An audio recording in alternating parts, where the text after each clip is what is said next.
دوست نہیں رکھتا۔ جن مسلمانوں سے خواہ مخواہ لڑائی کی جاتی ہے ان کو اجازت ہے کہ وہ بھی لڑیں، کیونکہ ان پر ظلم ہو رہا ہے، اور اللہ ان کی مدد کرے گا، وہ یقیناً ان کی مدد پر قادر ہے۔ یہ وہ لوگ ہیں کہ اپنے گھروں سے ناحق نکال دیے گئے، انہوں نے کچھ قصور نہیں کیا، ہاں یہ کہتے ہیں کہ ہمارا پروردگار اللہ ہے۔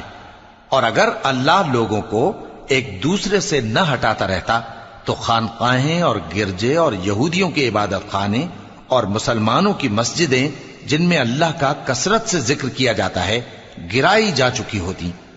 اور جو شخص اللہ کی مدد کرتا ہے اللہ اس کی ضرور مدد کرتا ہے، بے شک اللہ توانا ہے، غالب ہے۔ یہ وہ لوگ ہیں کہ اگر ہم ان کو ملک میں حکومت دے دیں تو نماز قائم کریں اور زکوٰۃ ادا کریں اور نیک کام کرنے کا حکم دیں اور برے کاموں سے منع کریں، اور سب کاموں کا انجام اللہ ہی کے اختیار میں ہے۔